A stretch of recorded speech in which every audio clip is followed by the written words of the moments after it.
Hello friends, मैं विनय निर्भीक। Friends, आपका भी फिर से हमारे चैनल पे स्वागत है। फ्रेंड्स, पिछले कुछ दिनों से आप लोग लगातार कमेंट करके बोल रहे थे कि मैं RRB group D notification link पे कुछ अपडेट दूँ, यानी कि उस पर कोई वीडियो बनाऊँ और फिर एग्ज़ाम डेट पे भी कुछ चर्चा करूँ कि एग्ज़ाम कब से हो सकता है। ठीक है, तो फ्रेंड्स मैं कुछ ऐसा अपडेट देने वाला हूँ जिसे आप लोगों को बहुत बड़ा झटका लग सकता है। जी हाँ फ्रेंड्स, बहुत बड़ा झटका लग सकता है, क्योंकि आप लोग जैसे सोच रहे हैं कि जितनी आसानी से काम हो सकता है उतनी आसानी से काम होने वाला नहीं है, क्योंकि ये रेलवे है।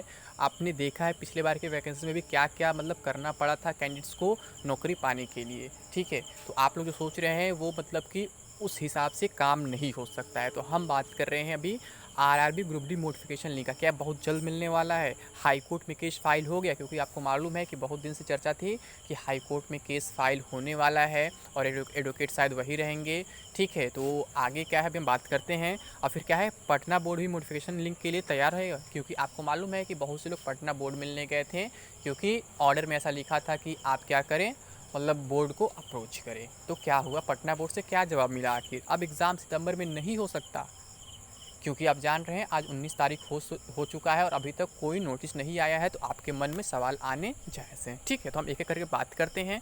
तो फ्रेंड्स, नोटिफिकेशन लिंक ऐसे घर बैठे नहीं मिलेगा। ठीक है, और हाई कोर्ट में अभी तक केस फाइल नहीं हुआ है। और मैं बता दूं अगर पटना बोर्ड के लिए, तो फ्रेंड्स पटना बोर्ड इसमें क्या करेगा। जब ऑल इंडिया लेवल पे कोई भी एग्ज़ाम हो रहा है तो कोई एक बोर्ड इसमें कुछ नहीं कर सकता है। बहुत से लोगों ने मुझे डिमांड किया मुझसे कि मैं भी किसी बोर्ड को अप्रोच करूं या फिर पटना बोर्ड को ही अप्रोच करूं, क्योंकि एक यूट्यूबर अप्रोच किया था।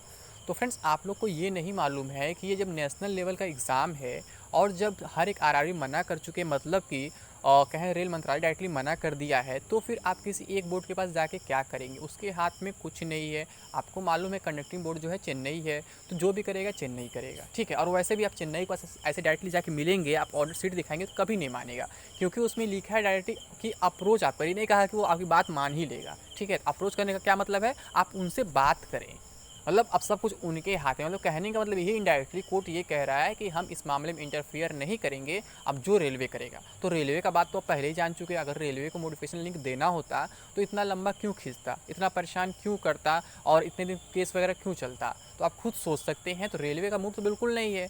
प्लस आप लोग का जो कोर्ट केस का जो मामला है फ्रेंड्स, उसमें तो आप लोगों ने गलती किया, 1-2 साल पूरा झेल लिया केस को, जबकि केस कोई भी होता है मैक्सिमम 1 से 2 महीने में ख़त्म हो जाता है अगर आपका एडवोकेट सही हो तो। ठीक है, अब यहाँ पे क्या हुआ, केस में देरी होने की वजह से आपका पॉइंट जो है दिन पर दिन और वीक होते जा रहा है। अगर आप हाई कोर्ट में जल्द से जल्द केस फाइल नहीं करते हैं, अगर कहीं by chance exam date notice आ जाता है आपके केस फाइल करने से पहले, तो फिर क्या होगा, आपका पॉइंट बिल्कुल वीक हो जाएगा।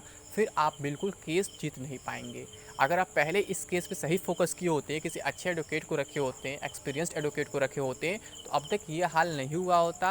अब तक सभी को नोटिफिकेशन लिंक मिल गया होता और फिर आप केवल एग्ज़ाम डेट का इंतज़ार करते हैं। लेकिन आप लोगों ने ऐसा नहीं किया। ये केस शायद 2019 का है, यानी 2 साल केस चला। आप समझ सकते इतना लंबा कोई केस नहीं चलता है, यानी कि कहीं ना कहीं आपकी तरफ से गलती हुई है। आप लोगों ने क्या किया, पैसा बचाने के चक्कर में मतलब ऐसे किसी एडवोकेट को रख लिया जिसके पास कोई एक्सपीरियंस नहीं है। मैं हमेशा कहता हूँ कि सब कुछ मैटर क्या करता है, एडवोकेट के ऊपर। अगर एडवोकेट आपका सही है तो आप कोई भी केस जीत सकते हैं। अगर आपका एडवोकेट सही नहीं है, एक्सपीरियंस नहीं है, तो आप कोई भी केस हार सकते हैं। अभी भी आप लोग ये उम्मीद कर रहे हैं कि हम मेल करें, ट्वीट करें, बोर्ड के पास मिलने जाएँ तो ऐसे करें, वो करें तो उससे आपको नोटिफिकेशन लिंक मिल जाएगा, तो पॉसिबल ही नहीं है फ्रेंड्स। ये सब रास्ते बिल्कुल ख़राब हैं, इनसे कभी कुछ नहीं हो सकता है। आप पिछले 2 साल से परेशान है, देख भी रहे हैं। ठीक है, यहाँ पे क्या है, अभी 2 ही ऑप्शन आपके पास है और 2 ऑप्शन मैं पहले भी बता चुका हूँ। एक तो डायरेक्ट प्रोटेस्ट, ठीक है, ऐसे ट्विटर वगैरह पर नहीं, लाइव प्रोटेस्ट। आप देख रहे हैं एसएससी जीडी में प्रोटेस्ट चल रहा है, वो लोग समझदार है, वो लोग जानते हैं उन्हें क्या करना है। ठीक है, क्योंकि ट्विटर कैंपेन से कुछ नहीं होता है। कुछ यूट्यूबर्स क्या होते हैं, अपना व्यू सब्सक्राइबर्स बढ़ाने के लिए हर एक महीने में वो ट्विटर कैंपेन चलाते रहते हैं। कहते हैं ट्विटर कैंपेन चलो, इससे ये हो जाएगा, वो हो जाएगा। एग्जाम डेट के लिए भी लोगों ने कैंपेन चलाया, इसके लिए लोगों ने कैंपेन चलाया, पर हुआ कुछ अभी तक नहीं हुआ ना, तो उससे कुछ पॉसिबल ही नहीं है फ्रेंड्स। ट्विटर कैंपेन से कुछ नहीं होने वाला है, क्योंकि ट्विटर पर आप देखेंगे रोज़ कुछ ना कुछ ट्रेंड करता ही रहता है। तो आपका ट्विटर कैंपेन कोई स्पेशल नहीं है। अगर कोई ना कोई टॉपिक तो एक बार ट्रेंड करेंगे, टॉप पे आएगा ही आएगा, वो रोज़ का मामला है। तो उसमें आपका भी एक दिन आएगा, उससे क्या हो गया, उससे कोई इफेक्ट नहीं पड़ने वाला है। आप लोग ट्विटर के चक्कर में ना पड़े। अगर कुछ करना है तो आप लोग लाइव प्रोटेस्ट करें और कोर्ट में जल्द से जल्द केस फाइल करें। अगर आप लेट करते हैं तो फिर आप ये मौका गंवा देंगे, क्योंकि ये जो भर्ती है फ्रेंड्स, मेरे ख्याल से मेरे होश में अब तक की बता रहा हूँ सबसे आसान भर्ती है, क्योंकि इसमें पदों की संख्या बहुत ज़्यादा है, 1 लाख से ऊपर, 1,04,000 लगभग है, जो मैंने आज तक कभी नहीं देखा। ठीक है, पिछली भर्ती जब मैंने दिया था 2018 वाली, वहाँ पे क्या था, 62,960 पोस्ट था और 200 पोस्ट बढ़ा था, 63,107 पोस्ट हो गया था। आरआरबी कोलकाता में शायद 200 पोस्ट बढ़ गया था बाद में। ठीक है, और वहाँ पे क्या था, फॉर्म पड़े थे 1,89,00,000 और यहाँ पे फॉर्म भी कम पड़े, 1,15,00,000 केवल। अब आप सोच सकते हैं, मतलब 3 गुना आपके चांसेस बढ़ जाते हैं इस बार सिलेक्शन के। मतलब इतना आसान सिलेक्शन हो ही नहीं सकता कभी भी, ना पहले कभी था ना आगे कभी आने वाला है ऐसा चांस। मैं आपसे बस यही कहूँगा।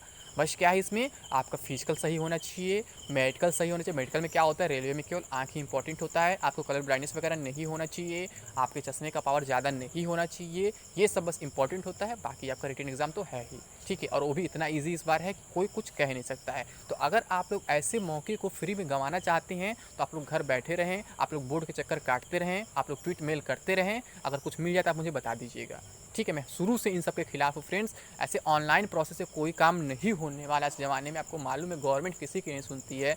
जब गवर्नमेंट के डर के मारे कोर्ट कुछ नहीं कह पा रहा है, आप देख रहे हैं, तो फिर आपकी बात कैसे गवर्नमेंट ऐसे डायरेक्टली मान लेगी। यही कारण है कि कोर्ट ने डायरेक्टली आपके ऑर्डर को खारिज भी नहीं किया, मतलब कि आपकी डिमांड खारिज नहीं किया। नहीं तो पता है क्या हो जाएगा, कोर्ट में फंस सकता है, जज फंस सकता है कि ऐसे इलीगल ऑर्डर आप क्यों दे रहे हैं, क्योंकि जबकि इनकी डिमांड सही है। तो यही कारण है कि जज ने भी डायरेक्टली आपके ऑर्डर को डिस्पोज नहीं किया, बल्कि ये कहा कि आप रेलवे को अप्रोच कर सकते हैं। यानी कि उस केस में ना तो डायरेक्टली आपकी हार दिखाई गई है, ना ही डायरेक्टली आपकी जीत दिखाई गई है।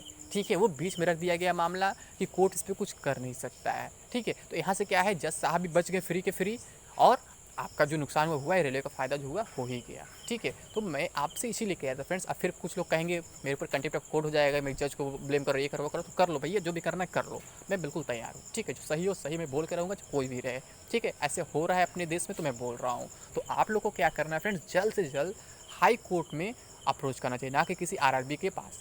ऐसे कुछ नहीं होने, डॉक्यूमेंट वगैरह सेंड करते रह जाएंगे, पैसा खर्च करते हैं, कहीं कुछ होने वाला नहीं है। आपके कोई पैसे खर्च होंगे और आपको ऐसा बड़ा मौका फिर से नहीं मिलने वाला है। तो आप लोग हाई कोर्ट को अप्रोच कर सकते हैं। अब मैं हाई कोर्ट को अप्रोच करने की बात कर रहा हूँ तो कुछ लोग अब ये कहेंगे कि मेरा ही फॉर्म रिजेक्ट हो गया इसलिए मैं परेशान हूँ। ठीक है, और जब मैं कभी कुछ इसके उल्टा बोलता तो कुछ लोग ये कहते हैं कि मैं नहीं चाहता हूँ नोटिफिकेशन लिंक जल्द से जल्द आए। जैसे मैं क्या होता है, जब ट्विटर कैंपेन सपोर्ट नहीं करता हूँ तो ये लोग बोलने लगते हैं ये चाहता ही नहीं, मतलब कि नोटिफिकेशन लिंक आए, ये चाहता है कि इसका सिलेक्शन ये हो जाए वो हो जाए। जबकि मैं बता चुका हूँ मैं ऑलरेडी जहाँ पे हूँ खुश हूँ। ठीक है, मुझे सबकी ज़रूरत नहीं है। ठीक है, मैं सबसे बता चुका हूँ, चाहे आप मुझे इस साइड का मानो चाहे आप मुझे इस साइड का मानो, मतलब दोनों साइड वाले मुझे एक दूसरे का पोजीशन में समझते रहते हैं। ठीक है, तो उससे मुझे बहुत ज़्यादा प्रॉब्लम नहीं है। लेकिन आपसे मैं यही कहूँगा फ्रेंड्स कि आप लोगों को सेल्फिश नहीं होना चाहिए, कि जिसकी भी ज़रूरत है पहले उसकी ज़रूरत को आप समझें।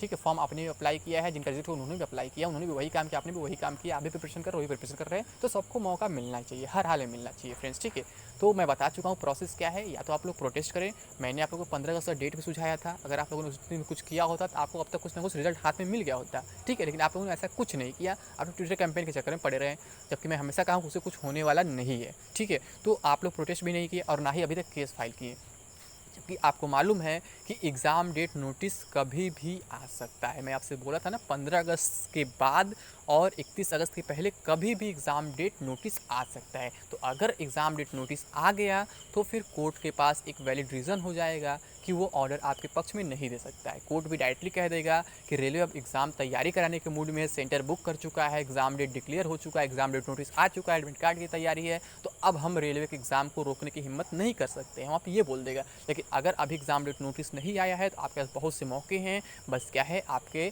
एडवोकेट स्ट्रांग होने चाहिए, एक्सपीरियंस्ड होने चाहिए। ठीक है, और आपके पास वैलिड प्रूफ होनी चाहिए, ना कि फालतू प्रूफ इधर उधर के इकट्ठा करे, ये करे वो करे कि बोल दे ग्रुप डी पोस्ट है इसमें स्क्रूटनी नहीं होनी चाहिए, नहीं होनी चाहिए। ऐसा थोड़ी ना कहीं होता भाई, ऐसा लॉजिक कहीं नहीं काम करता है। चाहे ग्रुप डी हो चाहे ग्रुप ए हो, स्क्रूटनी होना ही होना है। क्या ग्रुप डी का मतलब किसी फेक कैंडिडेट को एंट्री दे देंगे वहाँ पे? तो ऐसा नहीं होता है, जैसा कि लॉजिक आपका रखा गया था पिछले केस में। तो ऐसा नहीं करना है आपको अच्छा एडवोकेट रखना है, एक्सपीरियंस एडवोकेट रखना है। अब अगर हम बात करें एग्जाम का फ्रेंड्स, कि आप सितंबर में नहीं हो सकता है, तो फ्रेंड्स ऐसा कुछ नहीं है। अभी भी कुछ कन्फर्म नहीं हुआ है सितंबर में हो सकता है कि नहीं हो सकता है। मैं बाकी यूट्यूबर्स की तरफ फेक डेट नहीं घोषित कर सकता हूँ कि डायरेक्टली सितंबर में ही होगा, अक्टूबर में ही होगा, फिर नवंबर में होगा। मैं ऐसा नहीं कर सकता हूँ, ना ही मैं किसी डेट को खारिज कर सकता हूँ डायरेक्टली, क्योंकि जब मेरे पास कोई एग्जैक्ट इन्फॉर्मेशन नहीं है तो मैं ऐसा नहीं कह सकता हूँ। अभी की सिचुएशन के अकॉर्डिंग मैं यही कहूँगा आपसे फ्रेंड्स कि अभी सितंबर में मैक्सिमम चांसेस दिख रहे हैं, आपको प्रिपरेशन करना चाहिए। क्योंकि अगर मान लीजिए आप पहले नहीं मान के चलते, बाद में मान के चलते, कहीं अचानक पहले एग्ज़ाम हो गया तो आपको भारी नुकसान का सामना करना पड़ सकता है।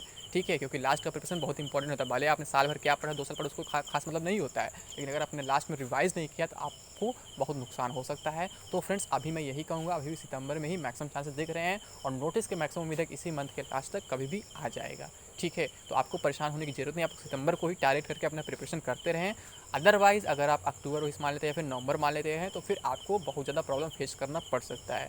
कुछ लोग इस चक्कर में अभी हैं कि जो ये एग्ज़ाम है टीसीएस नहीं कराएगा, एनएससीआईटी कराएगा, क्योंकि कुछ यूट्यूबर्स जो अफवाह फैला दिए, फेक नोटिस वायरल कर दिए हैं, जिसको लेकर के वो लोग कन्फ्यूज़ हो गए हैं। तो फ्रेंड्स मैं बार बार कहता हूँ, रेलवे का इतना बड़ा एग्ज़ाम टीसीएस के अलावा कोई करा ही नहीं सकता है। ठीक है, एनएससीआईटी क्या औकात है कोई रेलवे का इतना बड़ा एग्जाम कराएगा? वो एक यूपीएसआई का एग्जाम तो करा ही नहीं पाता, पेपर आउट कर जाए तो ये क्या इतना बड़ा एग्जाम कहाँ से कराने वाला है? तो आप समझ सकते हैं टीसीएस वाला कोई एग्जाम करा नहीं सकता है, आपको ज़्यादा परेशान होने की जरूरत नहीं है।